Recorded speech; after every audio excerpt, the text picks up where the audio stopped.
Hello friends, welcome to Buli cooking program. আশা করি আপনারা সবাই ভালো আছেন। আজকে আমি চলে এসেছি আর একটা রেসিপি নিয়ে। এই দেখুন, সজনের ফুল। এটা খুবই সুস্বাদু পুষ্টিকর খাবার। এটা বিশেষ করে সুগার পেশেন্টদের পক্ষে খুবই ভালো একটা সুস্বাদু খাবার।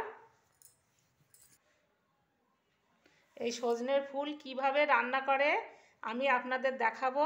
আপনারা কেউ ভিডিওটা টানবেন না। আর যারা দেখছেন তারা যদি নতুন হয়ে থাকেন প্লিজ আমার একটু সাবস্ক্রাইব করে পাশে থাকবেন। প্রথমে আমি ফুলগুলো এই যে ডাঁটার থেকে বেছে নিচ্ছি।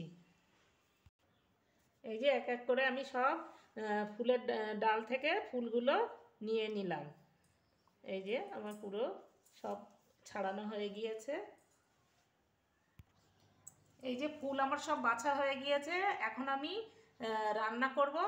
তার জন্য এই ফুল রান্না করার জন্য কি কি উপকরণ লাগবে দেখুন, খুবই কম উপকরণ। একটা মোটা পেঁয়াজ, 4টে লঙ্কা, অল্প গোটা জিরে, একটা রসুন, পরিমাণ মতো লবণ নেব, আর এই যে হলুদ। এটা আমি খুব কম উপকরণ দিয়ে রেসিপিটা বানাবো।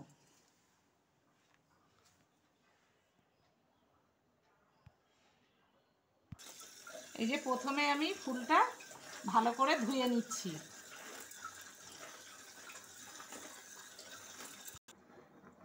এরপর কড়াইতে আমি তেল দিয়ে দিচ্ছি।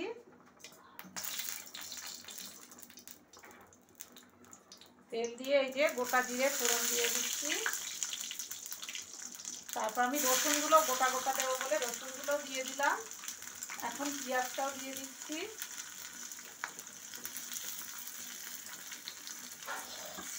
এই যে একটু নেড়ে নিয়ে এখন আমি কাঁচা লঙ্কাটাও দিয়ে দিচ্ছি।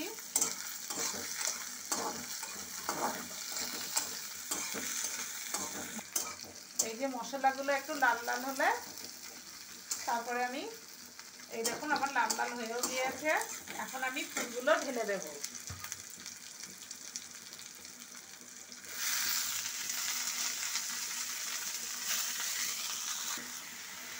এই যে ফুলগুলো আমি দিয়ে একটু নাড়িয়ে নিলাম। এখন আমি পরিমাণ মতো লবণ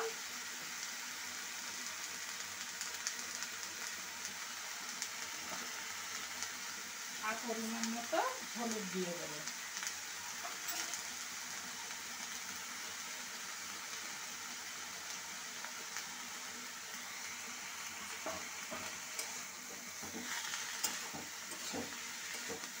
এটা কিন্তু খুবই কম উপকরণ দিয়ে আর খুবই তাড়াতাড়ি হয়ে যায়। এটা খেতেও খুবই সুন্দর লাগে। আর বিশেষ করে তো যাদের মানে প্রেশার সুগার আছে তাদের পক্ষে তো খুবই ভালো। এই সময় এই ফুলটা খুবই পাওয়া যায়। বসন্তকালে এই সজনে ফুলটা পাওয়া যায়। আর যাদের বাড়ির গাছে আছে তারা অবশ্যই এই ফুল খাবেন। এটা কিন্তু খুবই একটা উপকারী সবজি। বিশেষ করে সুগার প্রেশার তো আছে, আর বাচ্চাদেরও জ্বর জ্বালা হাম এইগুলোও কিন্তু সারে এইগুলো খেলে। এই সময় এই বসন্তকালে এই সজনের ফুল খেলে ইমিউনিটি পাওয়ার বাড়িয়ে দেয়। বিশেষ করে জ্বর সর্দি জখাম বসন্ত হাম এইগুলো হয় না। এই দেখুন আমার ভাজা হয়ে গেল। এটা কিন্তু খুবই তাড়াতাড়ি হয়ে যায় আর খেতেও খুবই সুন্দর। যাদের এখন বাড়ি গাছ আছে তারা তো অবশ্যই খাবেন। আর এখন বাজারেও প্রচুর পরিমাণে ফুল পাওয়া যায়। যাদের গাছ নেই তারা কিনে এনে একবার এইভাবে বানিয়ে খেয়ে দেখবেন, খুবই সুন্দর লাগে খেতে। এখন আমি এই দেখুন আমার সজনের ফুল রান্না হয়ে গিয়েছে। আপনাদের যদি এই ভিডিওটা ভালো লেগে থাকে তাহলে প্লিজ লাইক শেয়ার করবেন। আর যারা এখনও সাবস্ক্রাইব করেননি তারা একটু সাবস্ক্রাইব করে আমার পাশে থাকবেন। আর আমার এই রেসিপিটা যে কেমন লেগেছে কমেন্টসে জানাবেন। ওকে, খোদা হাফেজ।